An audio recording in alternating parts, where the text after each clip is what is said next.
Hey, everybody, and welcome to another episode of the Right Off the Bat podcast. Man, I'm excited about today's show. It's gonna be awesome. I'm I could hardly sleep last night. I'll tell you that. I am one of your hosts, Callan Thomas, and with me, as always, is Jim Darby. Darbs, how you doing today? Callan, I'm really like you. I'm really looking forward to our guest today, Terry Francona, because you talk about a guy who has, for baseball as we know it for literally the last 50 years. Terry's been part of it, and just so I'm so anxious to hear some of his stories and his thoughts about the game going forward. So, Terry, welcome, and sure glad to have you on our podcast with us. Darbs, thanks. It's a pleasure to be here. It's nice to see your face, even if it's on a Zoom call. It's nice to see your face. Well, good to see you too, my friend. Like I said, a lot of people may not know this, of course, but your father played in the big leagues for 15 years, and then you had a great major league career yourself, and then, of course, transitioning into a manager's role for the last 21 years. But I want to start out by telling you that I talked to a good friend of Callan's and mine this morning, a guy that you probably know. His name is Steve Keener, and he's the president of Little League Baseball. And of course, we all looked it up. You broadcasted 1 year from Williamsport, which was really cool. But also, Steve is really excited, and he's so hoping that we have a season upcoming. And because he says, hey, Dars, if we do, the Indians are coming to Williamsport. And how cool would that be? A couple things. When I went to ESPN that year, one of the things they asked me, hey, what's important? What are your demands? My only so-called demand was I wanted to go do the Little League World Series. And it was one of the most special weeks I've ever seen. And I'm so glad I got a chance to do that. And you're right. Hopefully, with some sense of normalcy coming back to our season, we would play, I believe it's Pittsburgh, but we play in Williamsport, and we're all looking forward to that. That is a really special place. Well, Steve made a comment to me. He said you had the best line that he ever heard about Williamsport and Little League World Series. He goes, "This is baseball at the county fair," and he said that was your quote, and he loved it.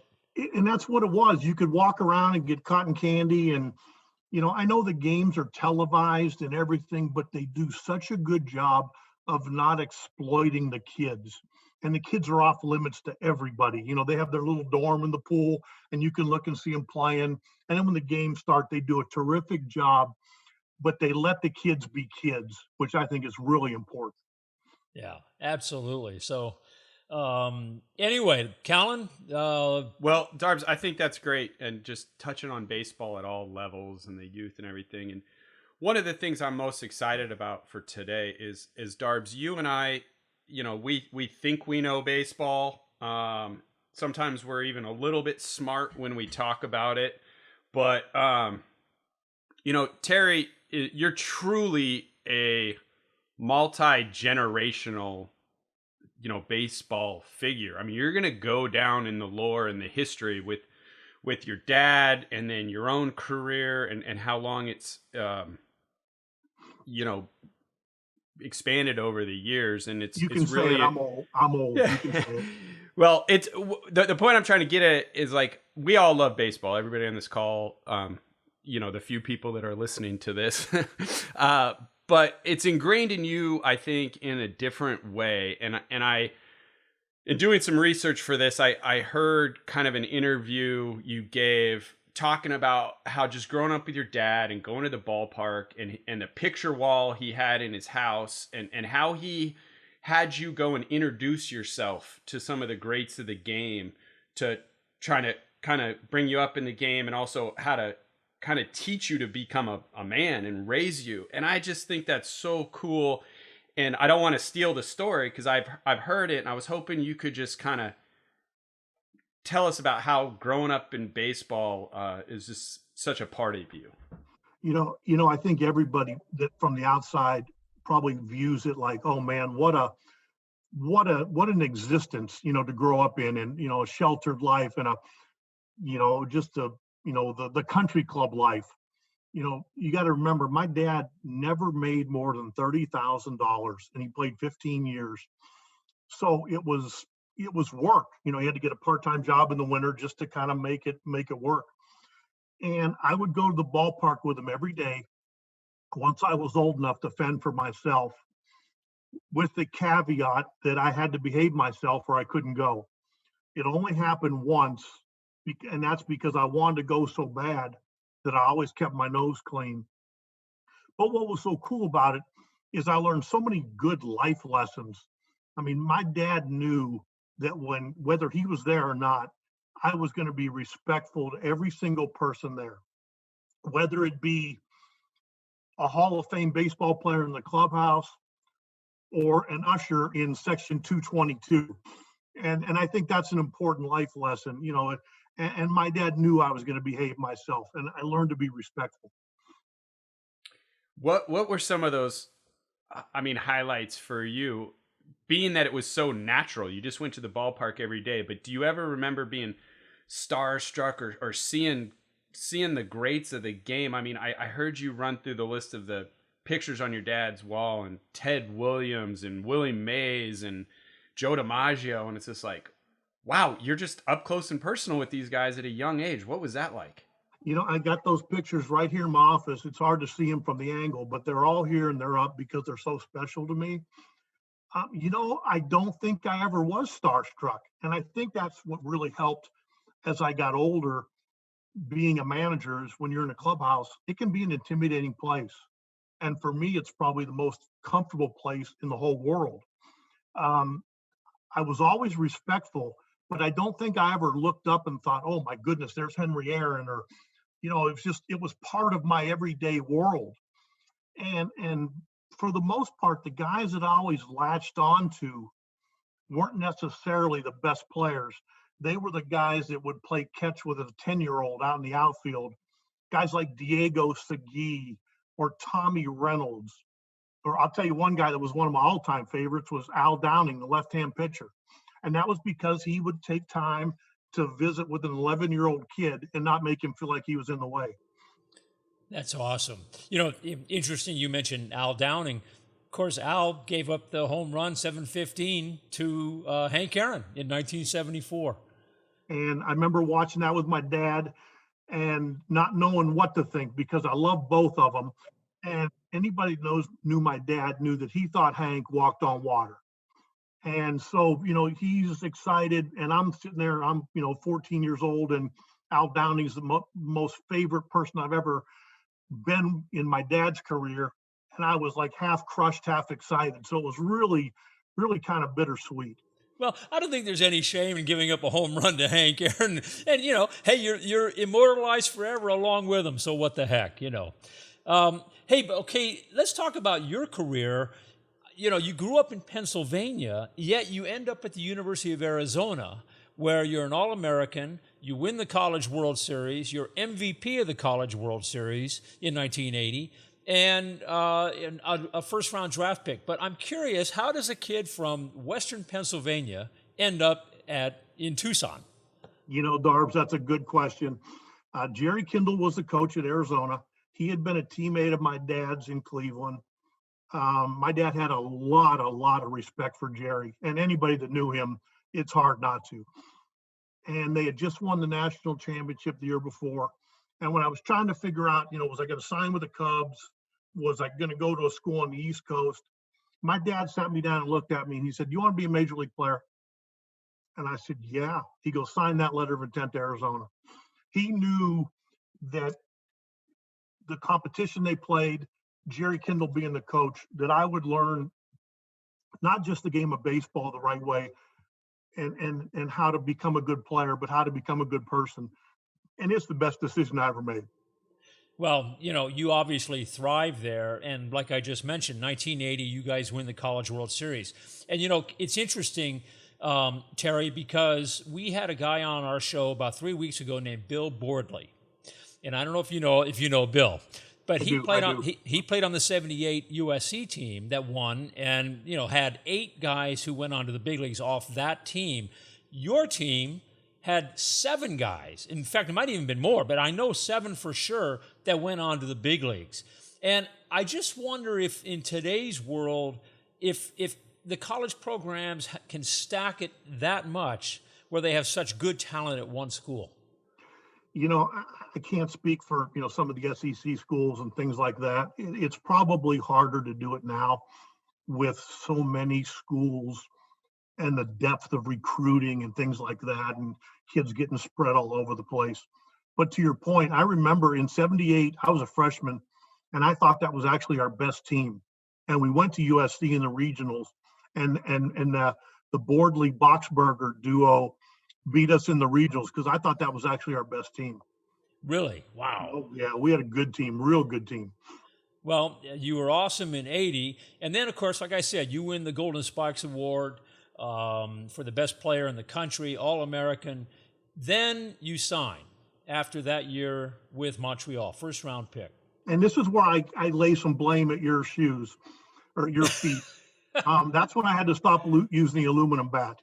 And things got a little tougher. Well, that was the days of the Green Easton, which we just reintroduced. So it was tough. I learned quickly, they sent me right to AA, and I thought I was a hot shot, coming right from the World Series. And I got humbled in a hurry. And it was probably the best thing that ever happened to me. And then the next year I came back and did pretty well and went from AA to AAA to the major leagues all in 1 year, and thought I was on my way to becoming a successful major league player. And then my rookie year, I hurt my knee. And so I'm 22 years old, and I'm already learning to hang on. And then, I hurt it again 2 years later, the other knee. And it was literally 10 years of just trying to make yourself good enough to be on a team. So my goals had drastically changed. Well, you have a career batting average of .274, so But that's not a slouch. But I also drove in like 10 runs a year, which, that you need to do better. It's funny because I learned so much from watching. I was desperate to play, but when I sat there, I didn't realize at the time, but I was watching so many good managers, how they did things and how maybe I thought maybe they should do things, that it really, really helped me for when I got on this side of the game. Who would you say, was Jim Fanning the manager when you got up to Montreal? Dick Williams was there for about 2 weeks and got fired, and Jim Fanning took over. Okay, so of the managers you played for, who were the ones that you think most influenced you? I wrote this down once. I think I played for 16 or 17 major league managers, and I wrote something down from everybody. And it's really cool because I played for, Jim Fanning, who was just so unbelievably down to earth and honest, to Bill Verdon, who would, if you ask Bill a question, you better be ready for the honest answer, because he was going to hit you in the face with it. To Pete Rose, to Tom Troublehorn. Guys that were so good. But the one guy that sticks out, and it might be surprising, is Buck Rogers. And Buck, to me, found a way to make everybody on the team feel important. I knew at the time I was probably the 26th man on a 25-man team. And he found a way to make me feel important. And I'll never forget that. Sorry to backtrack a little bit, but I wanted to not leave Arizona too quickly there, because I got a little tidbit, Terry, that you're a huge U of A basketball fan. Having played there, and I just you might not know it, but you're talking to two Cal Bears here. But I wanted to let you know that but before they expanded to the Pac-12, back when it was still the Pac-10, every other year, like the greatest thing ever was that the Cal basketball team would go down to Arizona the last week of the season. They had the same, and it was always great because it always coincided with spring training. And my buddies and I would always go down, and we'd go to both Arizona State and Arizona for the basketball games, and then see spring training as well. And one year, somehow we scored just amazing tickets in McHale, which it's so hard for visitors to get tickets to the McHale Center. And we did it up big, and we painted our bodies and Cal and whatever. And we're walking in, and somehow we're walking right by the sidelines.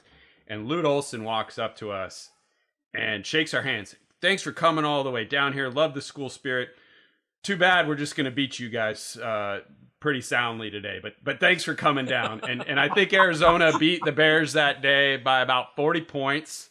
But having the great Lute Olson just acknowledge us, and so I wish there was a rivalry that I could bring up between Cal and U of A basketball, but I think we have the Wildcats number once every 10 years or so. But things might be getting a little closer here in the last year or so, and which doesn't make me happy to say that, but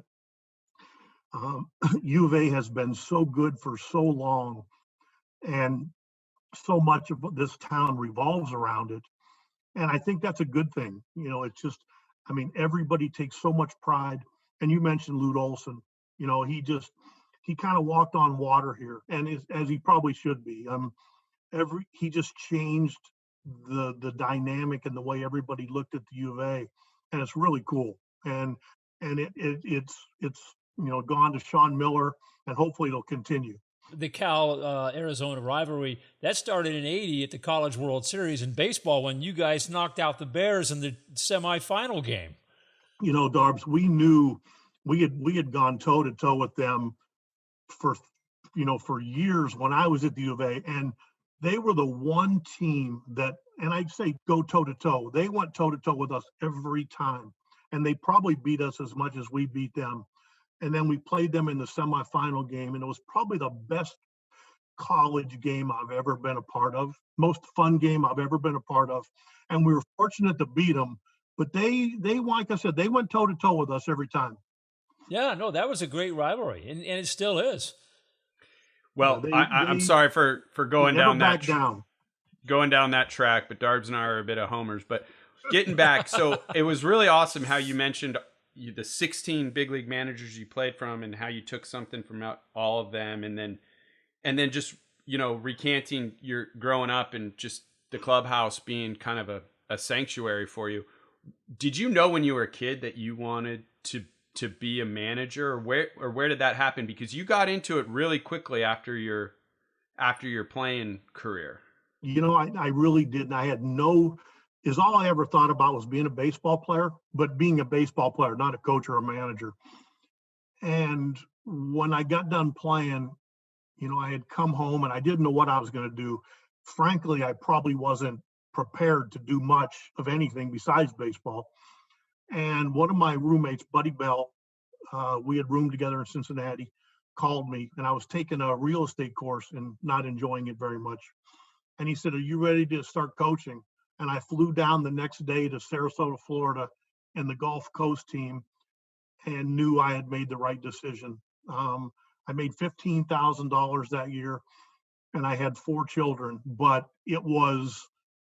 I loved it. I loved every second of it, and I really then I started to think, okay, maybe all the challenges I had as a player, maybe there was a reason, and it helped prepare me for that side of baseball.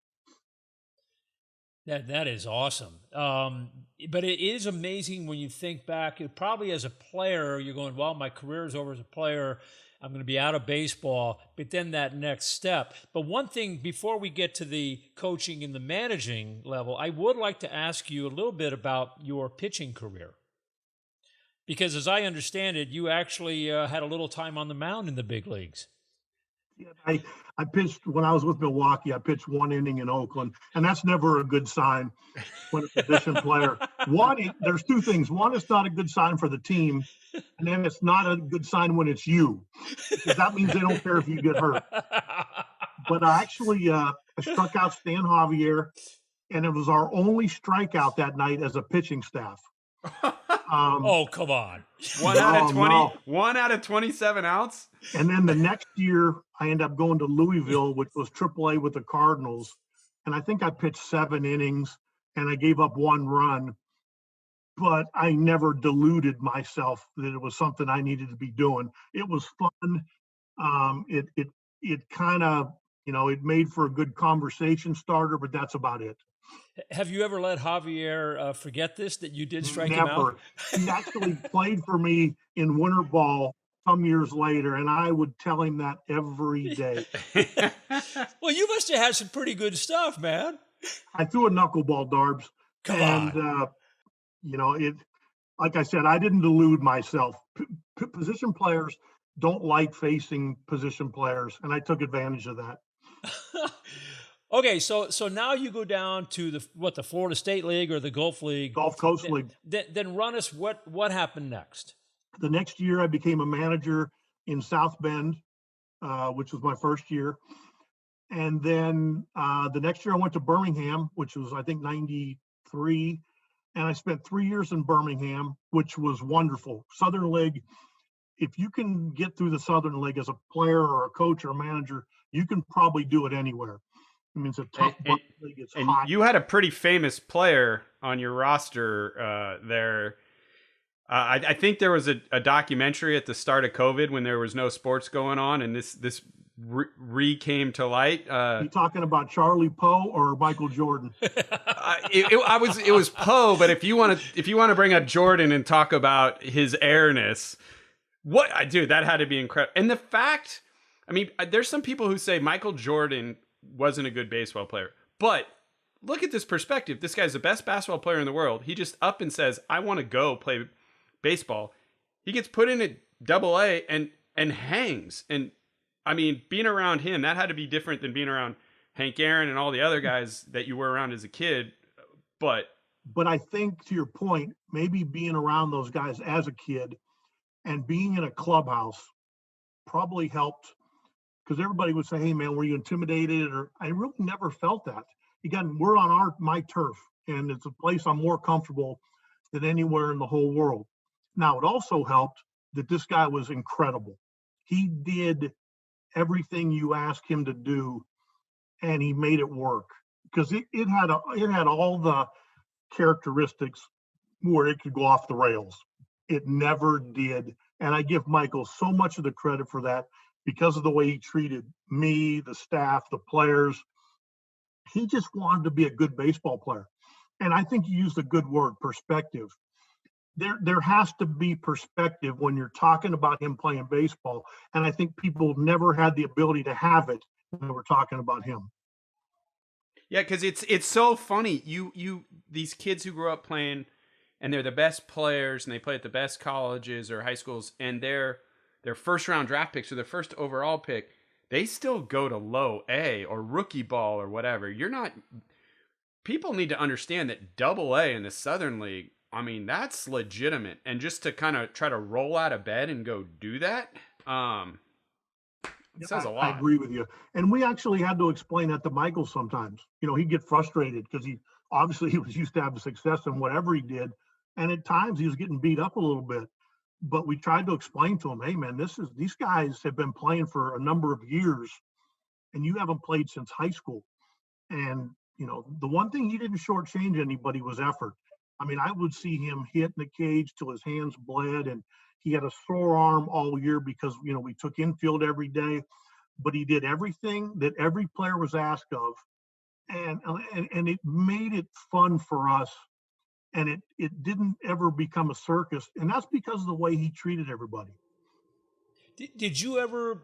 But it had to be a little tough on you as a manager, because you have the organization.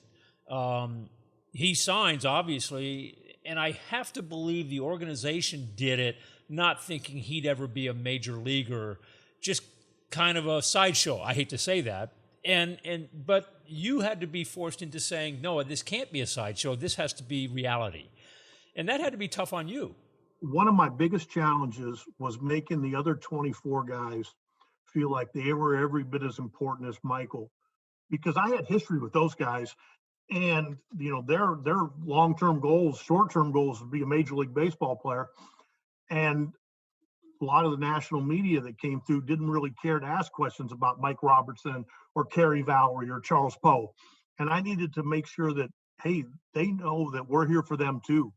The biggest thing it did was it helped me learn to be organized, because you go from having 2 writers and you're on radio to having national media, and everywhere you go, people want your time. And I didn't know it at the time because I was just trying to survive, but it was a great learning experience.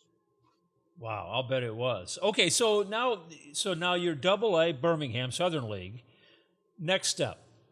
I was going to go to AAA in Nashville and be the AAA manager, and Buddy Bell got the job, manager's job in Detroit, and he took me as his third base coach. And Buddy's probably the most influential person in my baseball life. When I was with the Reds, we would sit at night and talk baseball till one of us fell asleep.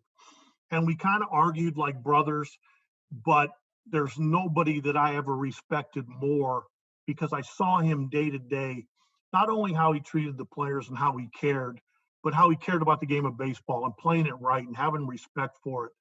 So even though I didn't get to spend a ton of time on his coaching staff, he was by far the most influential person. You know, it's interesting you mentioned Buddy because you both have the same kind of pedigree in the sense that his father, Gus Bell, played in the big leagues. You obviously your dad played in the big leagues, so there's, you know, as you go up the ladder, there is how, you know, what you guys learned both from your dads about the game of baseball. Yeah, and I think there's that probably led to an instant friendship just because of that. But I think we viewed a lot of things on the field the same. And the things that we didn't, we would argue about it all till, like I said, till late at night.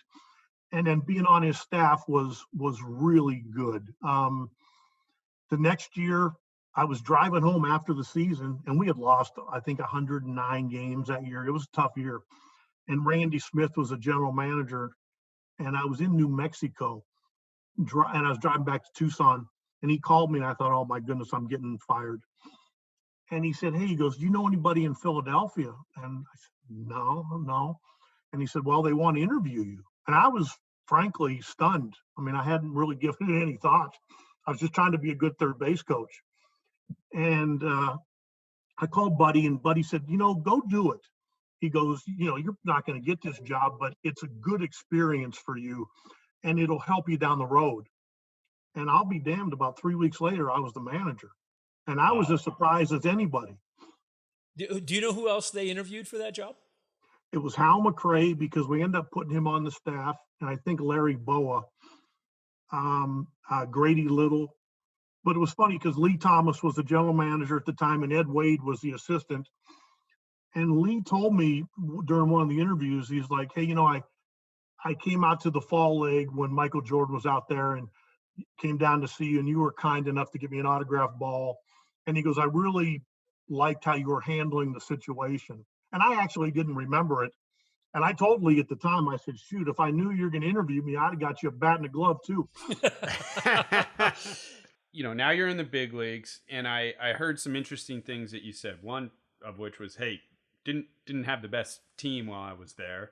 And, the fans were tough. But in your overall picture of your history in the game, I heard you talk about, this is before computers or whatever, but you started keeping a lot of notes and a lot of stats. And maybe at the time you didn't understand that was analytics, quote unquote, as they talk about it today.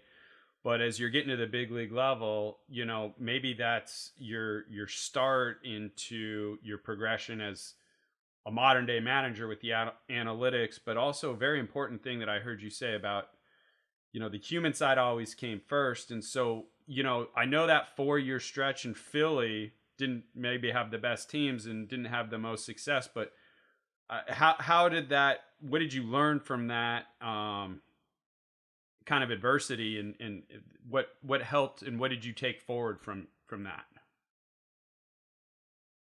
You know what? I don't think you have enough time for me to tell you what I learned in those 4 years. I mean, I was literally learning on the run, and I knew it. And our team was a little bit short. That's not a criticism of any players. We just didn't have enough to compete. But our guys, as long as they played as hard as they could, I felt like I needed to be there to protect them. And I took a lot of shots there. It was hard. I was pretty honest about that. I mean, it was tough 4 years, but I don't know if I'd go back and exchange it, because I think it helped prepare me for Boston a couple years later when we did have the talent, but I knew how I felt about relationships and players. The baseball part's easy. You do what you think is right. You have enough confidence to make a decision and move on. The hard part is the day-to-day, keep, talking to players and, like you say, the human element, because you're together so much. And those 4 years in Philly really helped cement that.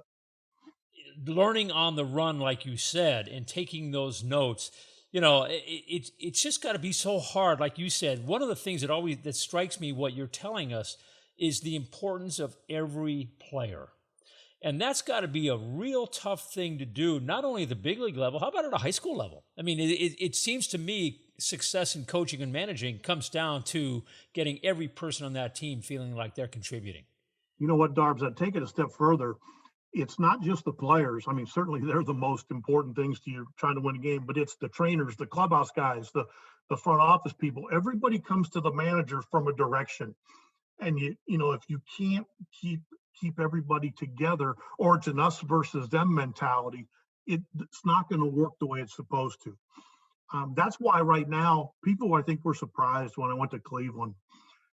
And the reason I wanted to go there so much was because of the relationships I had with the guys that were running the Indians. And now that I've been there, going on my 9th year, it came to fruition and then some. Yeah, we get challenged all the time. We have a ton of challenges there. But going through it with people that you respect and that care about you and have your back, boy, that's a good way to go to work. Wow, that's cool. Okay, so when you're managing, I'm curious about this because, like in any business or sport or business or whatever, if you're having a great season or everything's great, you're rolling, you can't wait to get to the ballpark. But if you're having a bad year, like those years in Philly, like you said, you didn't have the talent. So when you're managing, does it get to you that you go to the park thinking you're looking over your shoulder, going, "Boy, are they going to axe me?" I mean, that's got to be hard on a manager. Darbs, I don't know why I never did. I mean, I knew in Philadelphia it was a possibility that I could be let go. Shoot, I'm not an idiot. I'm not the smartest guy in the world, but I knew that. But I never cared about that. I always felt like if I put the players and I put the organization ahead of my own personal interests, I'd be okay. And you look up 20 something years later and I'm still doing this. So I think it's a good thing to live by. I think if players can see, they may not all be Ivy League students, but they can see right through you if you're not being true to yourself. And so I just try to be who I am and be honest and care about the players. And I think it works for the most part. When you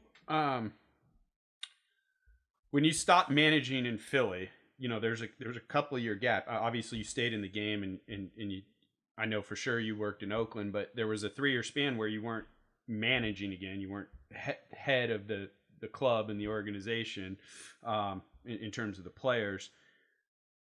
Was there ever, hey, am I ever going to manage again? This 4 years in Philly, or did that change your aspirations at all, or you just wanted to be around the game? And again, now I don't think anybody would ever look back and say Terry Francona is not a big league manager, but that was still kind of early in the process. What was that like? I'll take it a step further. I'm not even sure I wanted to manage again. I knew I wanted to stay in the game. And I did a thing that was actually kind of smart. In 2000, I went and worked for 2001, went and worked for the Cleveland Indians. That was Mark Shapiro and it was Chris Antonetti. And I was a special assistant. So I got to look at the game and the communication and things like that without the emotion of a win or loss hanging over your head. And they let me do all sorts of things. I sat in on the draft. I got to go out and scout. I got to see some amateur players, and it was a really good learning year for me. Then the next year I went to Texas as a bench coach. And then the next year I went to Oakland with Ken Maka as their bench coach. And Billy Beane was the general manager at the time. And he said something to me in spring training, and I didn't really give it a ton of thought at the time, but he said, Tito, he goes, if we win, if we do well, you're going to manage again. And I didn't even hardly break stride, but he was right. We ended up going to the playoffs, and actually Boston beat us. And a week later, I'm interviewing in Boston. Huh, interesting. You worked that year with Oakland with Billy. Obviously, Billy, the money ball and Billy ball and all that stuff. Did that have any influence on you as you went forward? Yeah, and a couple things there. One, Ken Maka was the manager, and he allowed me to, kind of like Brad Mills with me, he gave me so much responsibility and gave me free reign to do what I thought was right. And I had it was a fun year. I thought Oakland did so much more with less.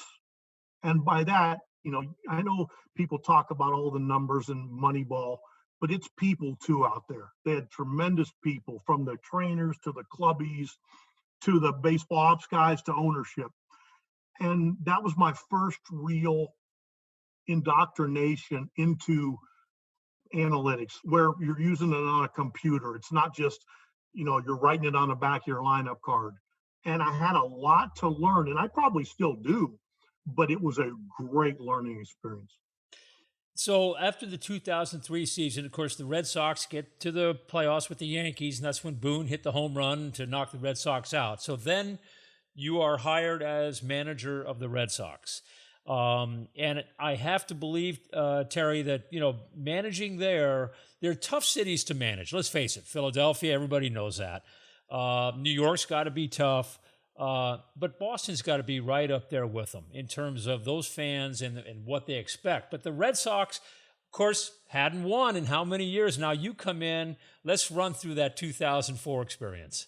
We actually didn't get off to a great start. We kind of treaded water for about the first 3 months. And we weren't real good defensively, and we just weren't hitting our stride.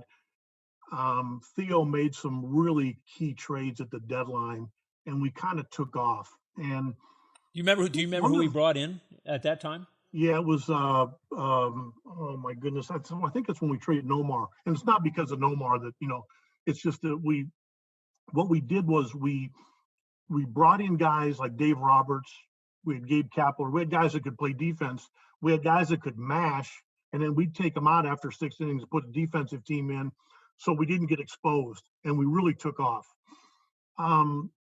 I think one of the biggest things, because I wasn't from Boston, I was a little naive, and I think it actually helped, because some of the things went over my head that maybe other people were worried about or talking about, and it probably made it a little bit easier. When I moved up there a year later, it actually became a little tougher because I was living there.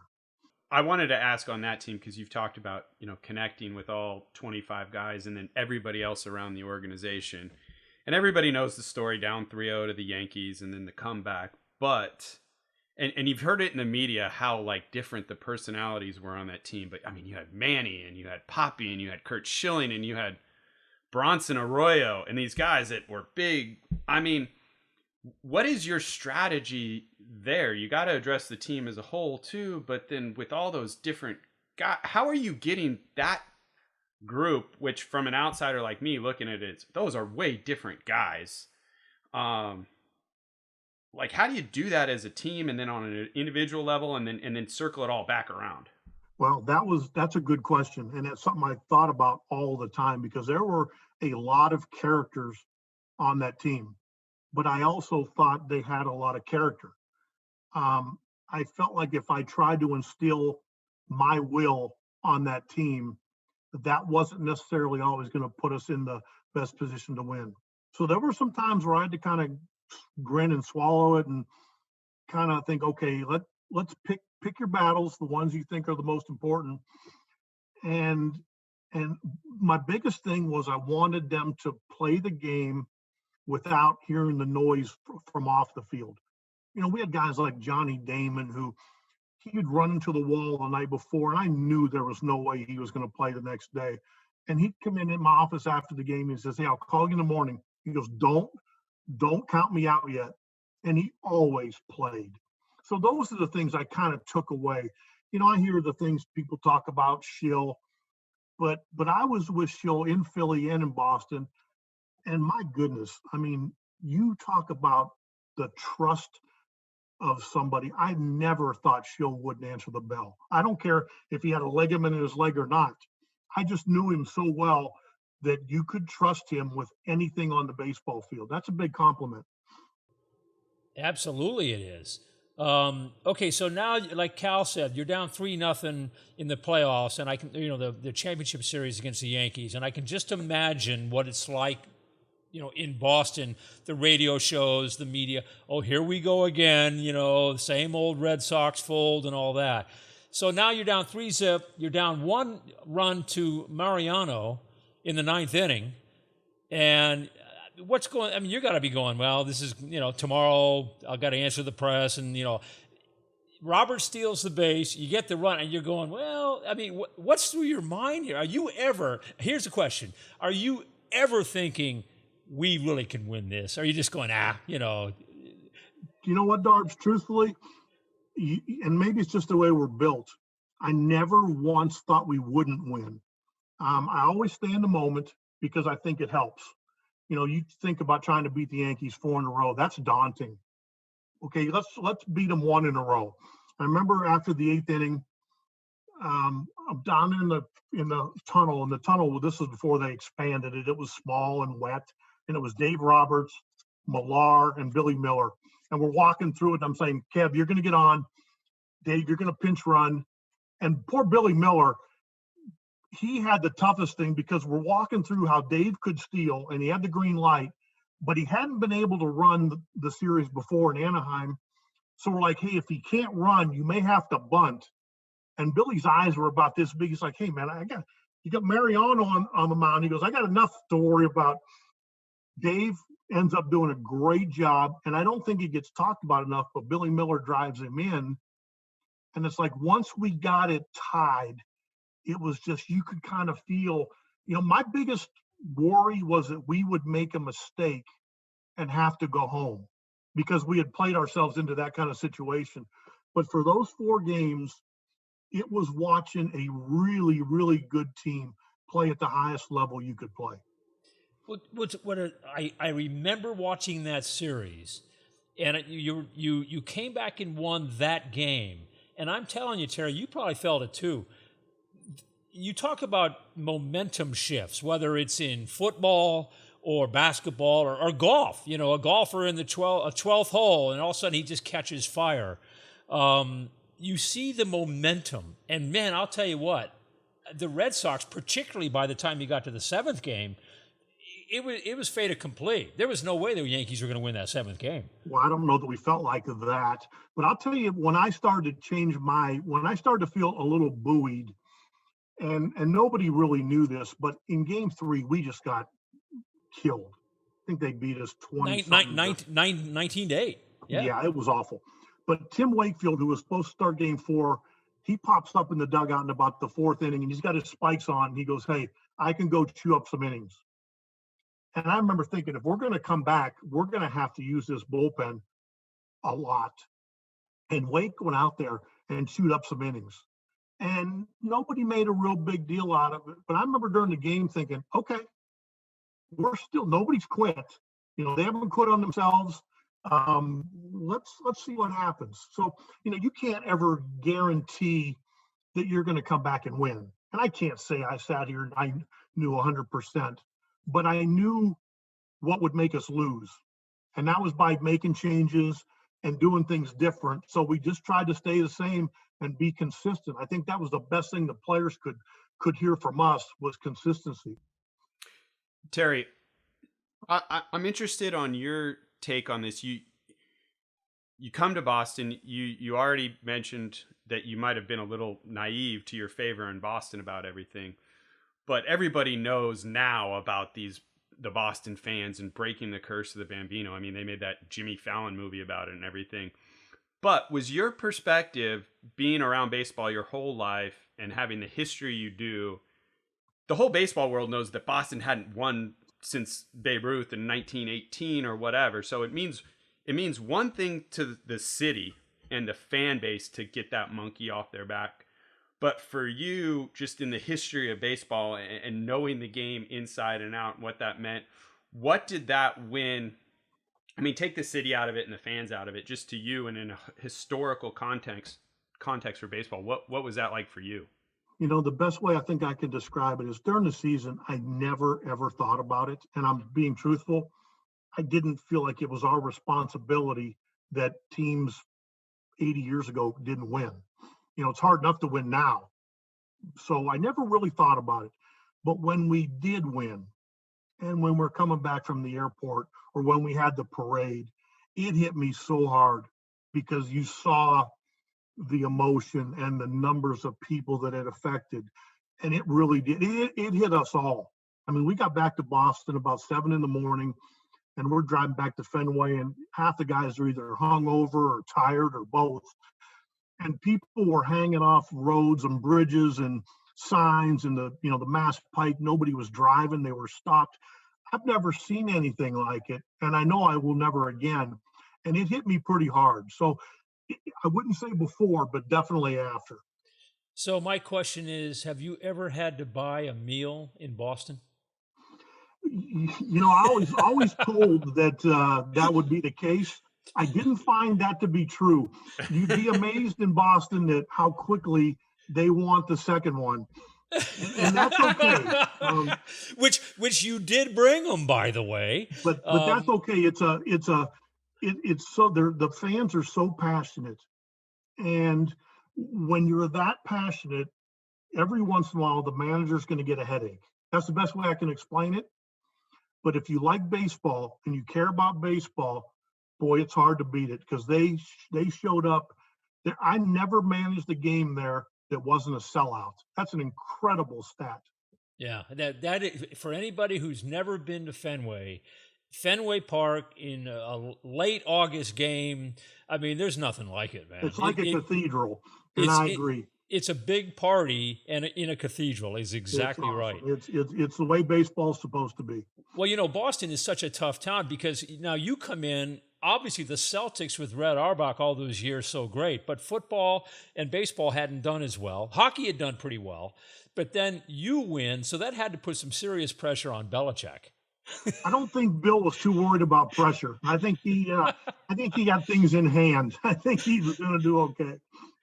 So I don't want to skip over too much of your career because it's so great, but I am interested to hear. So you do that in Boston and you break the curse, and then you have a very unique perspective and experience because let's fast forward to 2016 where you manage in a World Series where, again, now you have two teams playing in the World Series that have long time losing droughts or curses. So whoever's going to win, they're going to bring something new to the city. And after the Red Sox break the curse, the Cubs become more of the darling. Nobody talks about Cleveland the same way. Everybody wants, the Northsiders to win.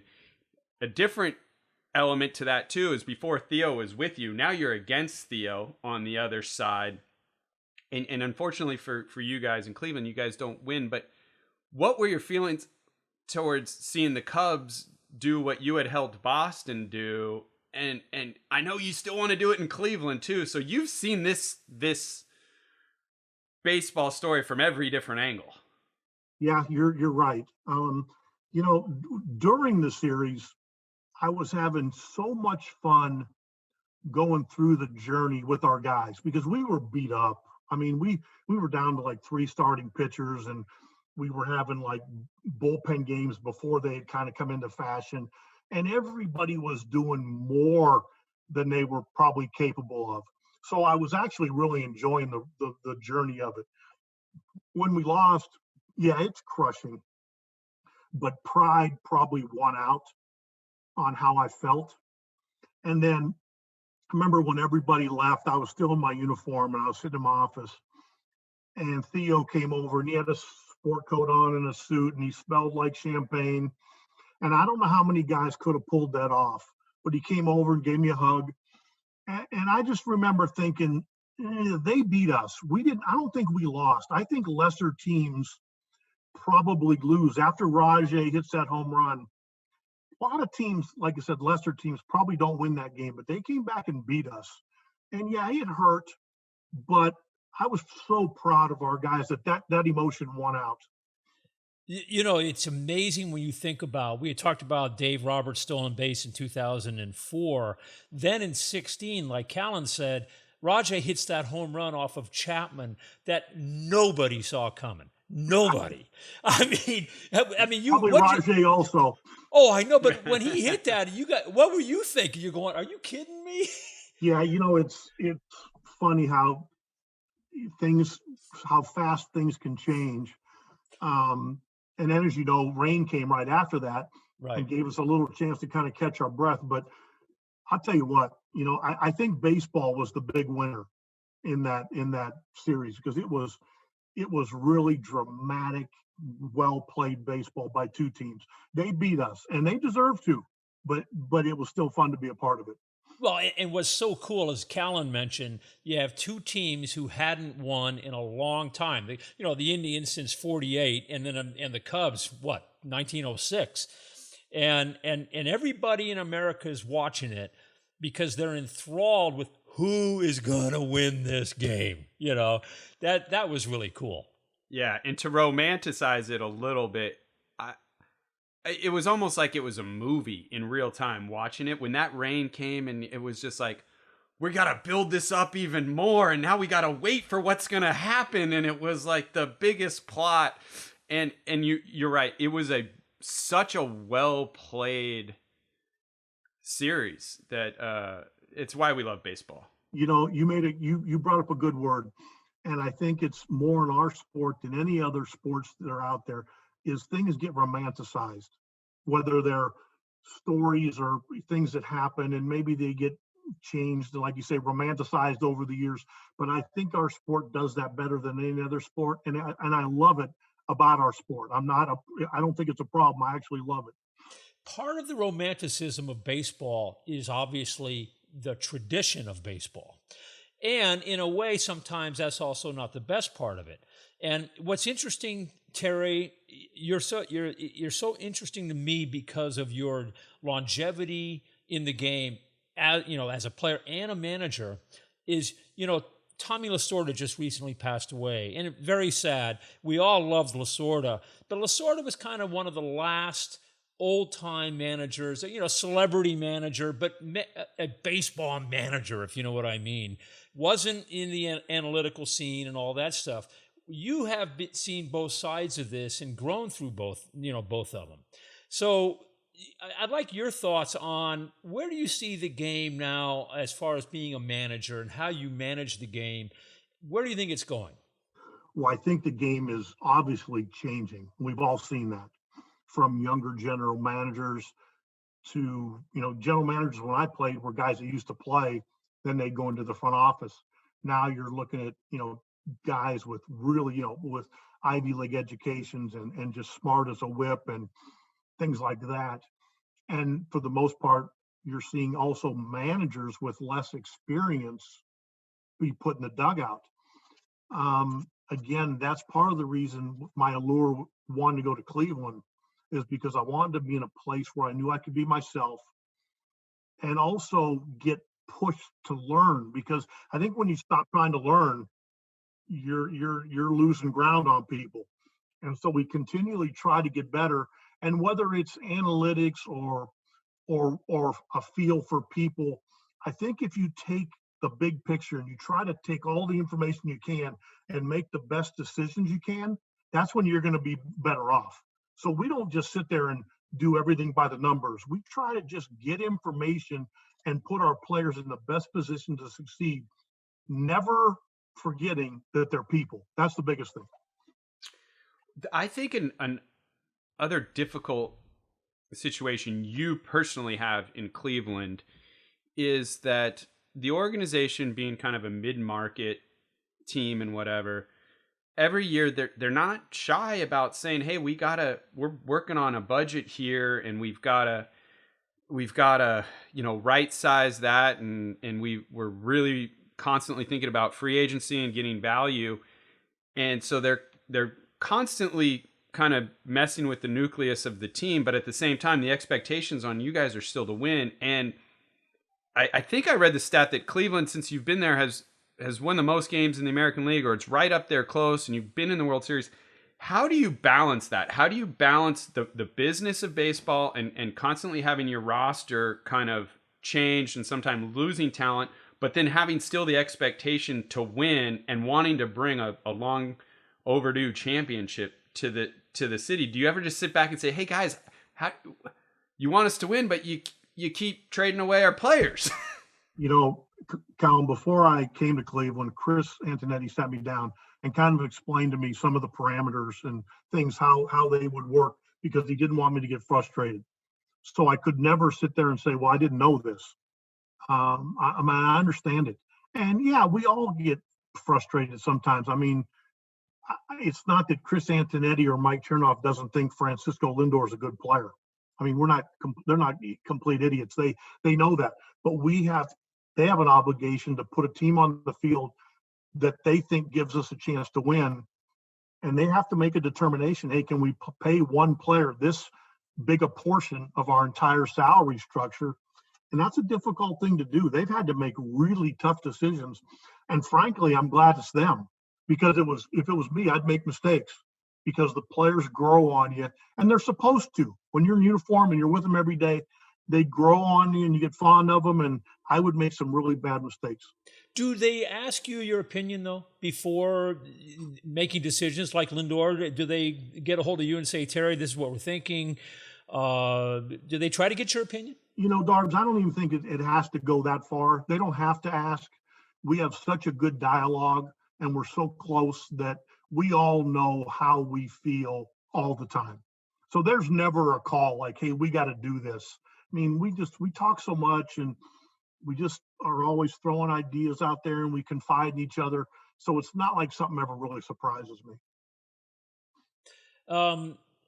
One question I did want to ask you, you had mentioned Pete Rose before, that you played for Pete. What kind of influence did he have on you? Darbs, I'm not sure about this, but I haven't found anybody else, and maybe there is, but I played with Pete in Montreal and for Pete in Cincinnati. And I don't know how many guys can kind of lay claim to that. In Montreal, he was one of the greatest teammates ever. In Cincinnati, I didn't play very well. I felt horrible. I just felt like I didn't keep up my end of the bargain. But he saw baseball in slow motion.